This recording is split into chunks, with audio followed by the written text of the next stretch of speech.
So, pagpasok mo dito, mayroon silang dining table dito.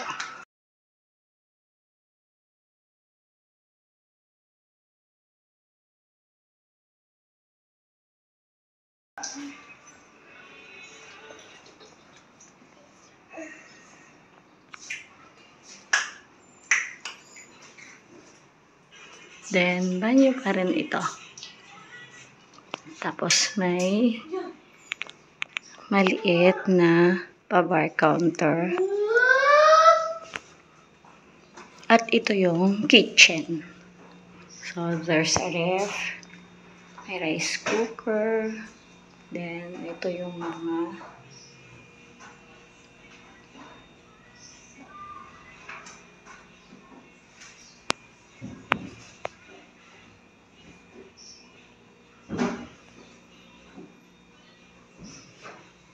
mayroon ding electric kettle. So, pasukin naman natin ngayon itong kanilang second floor. Ito yung isa sa mga room. So, dito, may dalawang lampshade. Napaka-generous naman ito sa lampshade. As in, dalawa pa. Then, mayroong portrait o dito sa ibabaw ng headboard.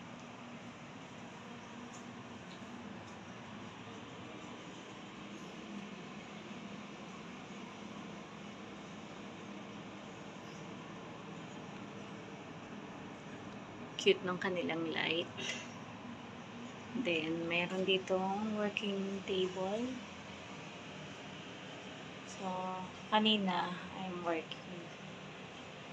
Tapos, naisipan ko na, hindi ko pa nga pala na room tour. Wala na yung ano. So, meron din siyang vanity mirror.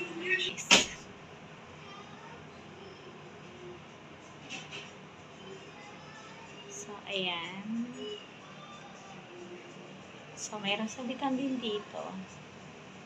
Nakasabit yung pants ng at shorts ng anak ko.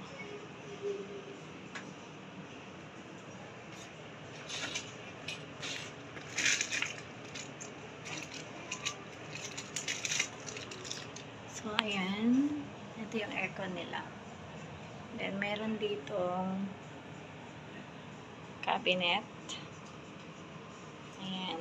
May mga fresh towel pa. Usually, hindi pa namin nagagamit yung dalawa. Meron kasi kami, usually pag pumupunta kami sa mga hotel or staycation ay nagdadala kami ng sarili naming towel. So, yung isa pa lang yung nagagamit namin. So, ito yung kanilang kama. Then, may pa-round carpet dito. Tapos dito, mayroon din. Then, in case na ayaw nyo mag-aircon, may electric fan din sila. Ito naman yung kabilang bedroom. Ayan, mayroon ditong double deck. Then, may dito sa side, may patungan siya. Then, another double bed dito. Medyo mas maliit siya. Tapos, mas marami siyang higaan. May aircon din. Ayan.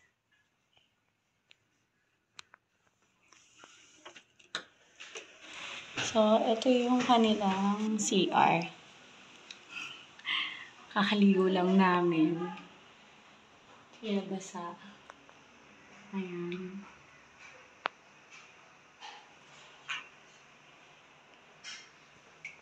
So, may heater din siya.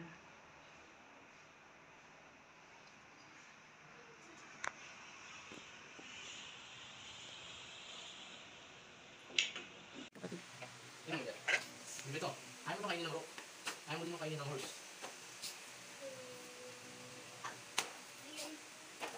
Ayusin mo yung board. Hindi. Nandito yung horse. Kinain ko ng aking horse, di ba? Kinain ko ng bishop. Kasi yung bishop, matagilid.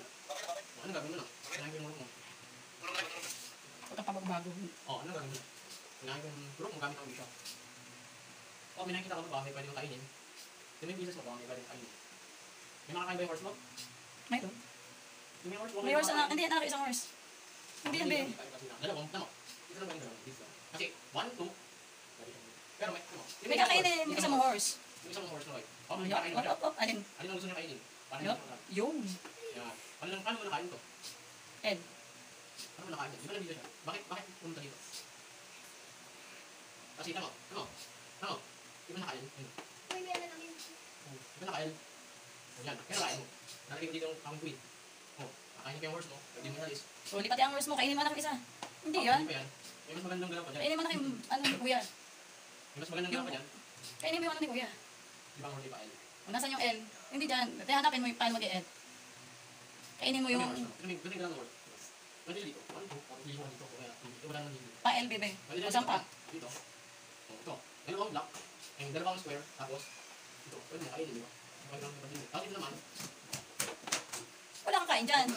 Doon sa may kain. Pero pag kinain mo to. Kinain mo to. Kakainin ka. Tama. Uy. Hindi yan. Pag yung king ay parang natatamaan ng mata nila, Iiwas. yung king dapat igagalaw. Kaya kakainin dapat ito. Eh walang kakain.